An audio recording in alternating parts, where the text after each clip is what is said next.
Yes, finally.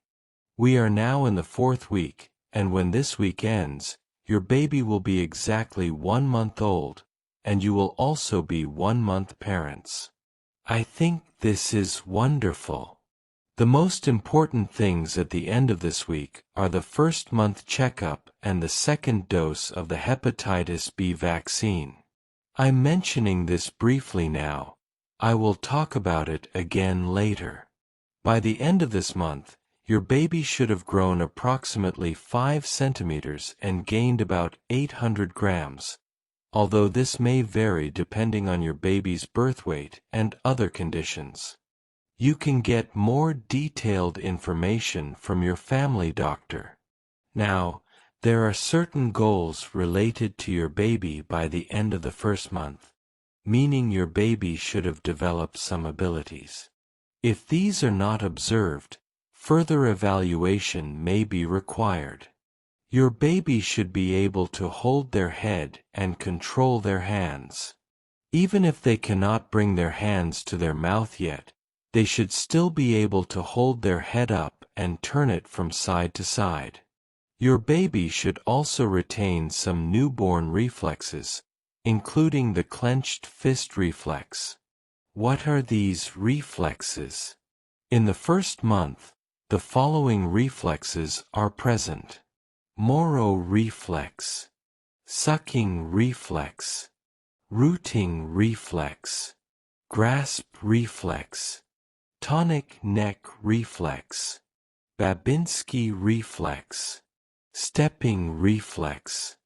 By the end of the first month, all 7 reflexes should be present. If they are not, your doctor may refer you to a higher-level medical center for further examination. In addition to physical growth, your baby's perception and certain brain functions should continue to develop. What does this include? Your baby can recognize you from about 30 centimeters away, both by your smell and your voice. Their field of vision expands to about 5 centimeters, and objects begin to appear clearer. They listen more carefully to your lullabies and conversations. At this stage, your baby can recognize your voice, turn toward it, and perceive it. To respond, your baby will attempt to make meaningless sounds. The American Academy of Pediatrics offers several guidelines on when you should consult your doctor as soon as possible. I will list some of them. You should see your doctor if your baby has poor sucking or feeding difficulties. There is no excessive reaction to bright light or no startle response to loud sounds. Your baby does not seem to sense or respond to you.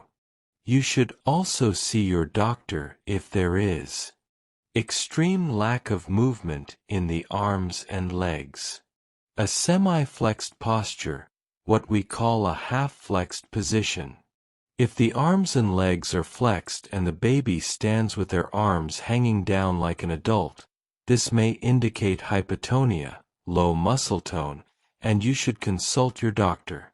Likewise, excessive stiffness or the opposite, extreme looseness during movement, also requires medical evaluation. If your baby shows difficulty, eye tracking is usually assessed. If eye tracking cannot be performed or eye contact cannot be established, you should again consult your doctor. Chin trembling in babies is normal.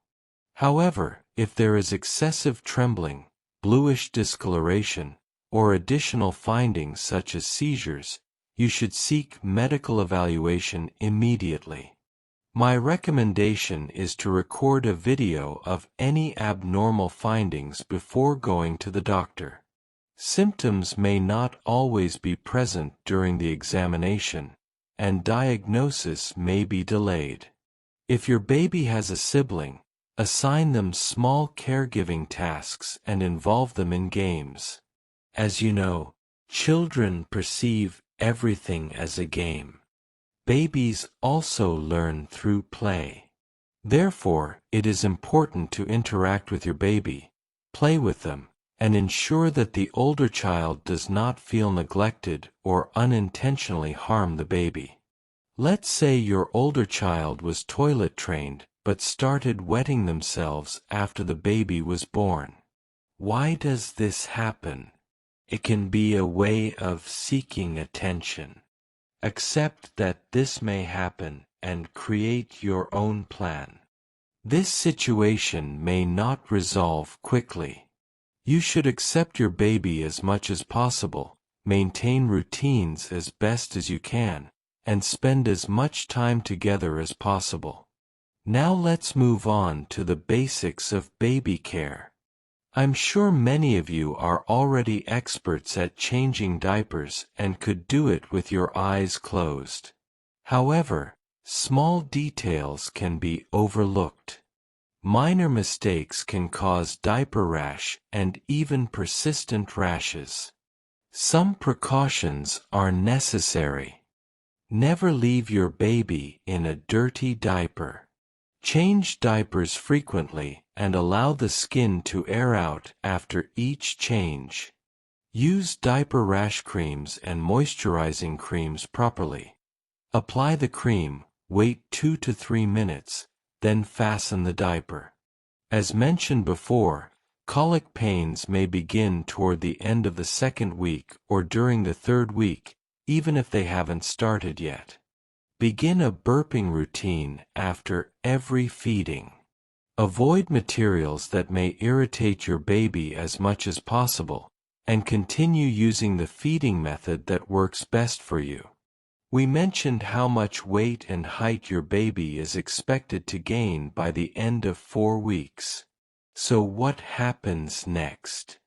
It's time to visit the family doctor and face the actual measurements.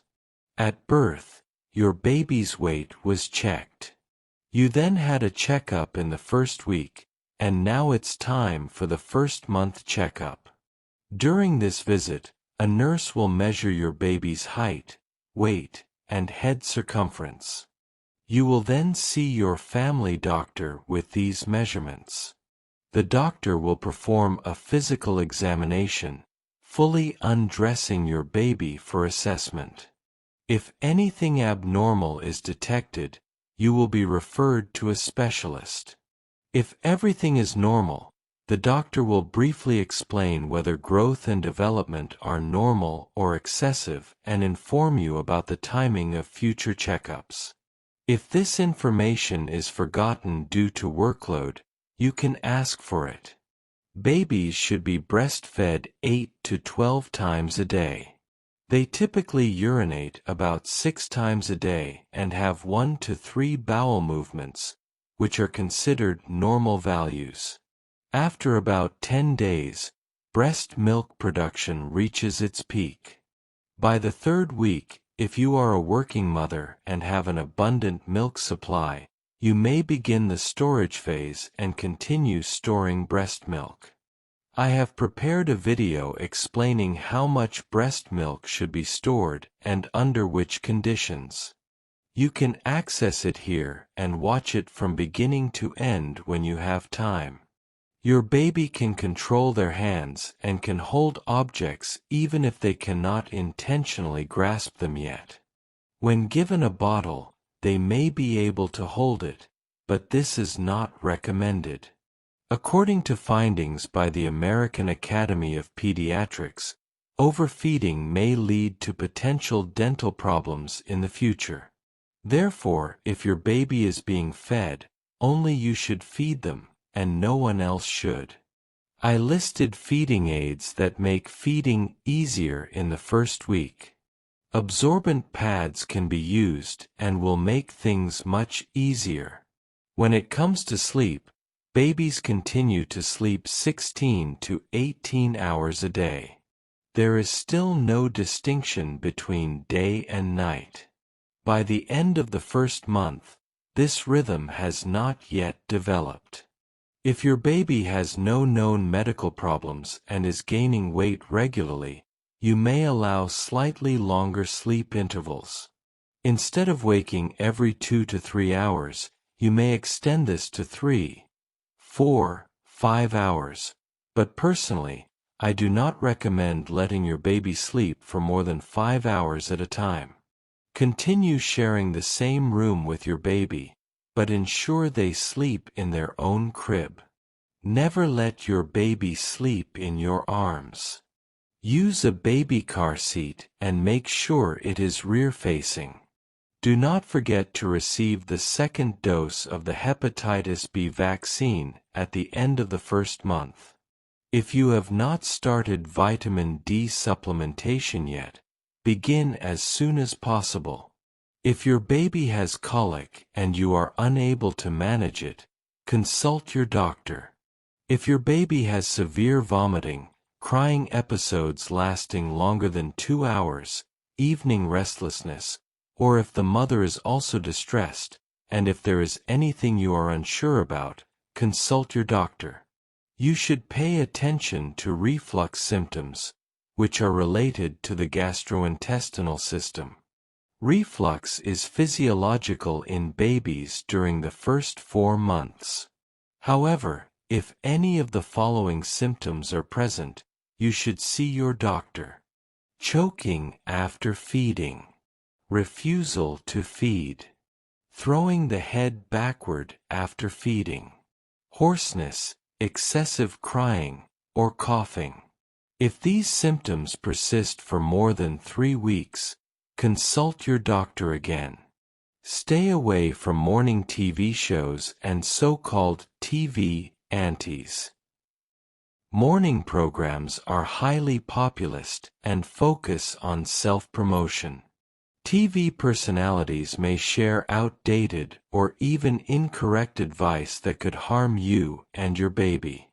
To conclude, there is now a science that is free from unproven advice.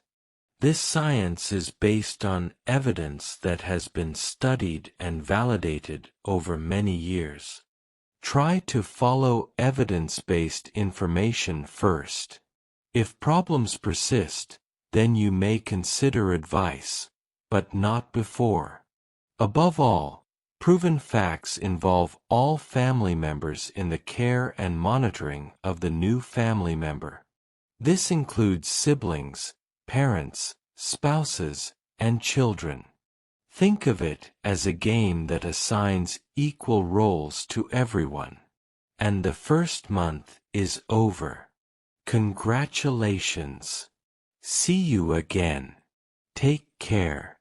Goodbye.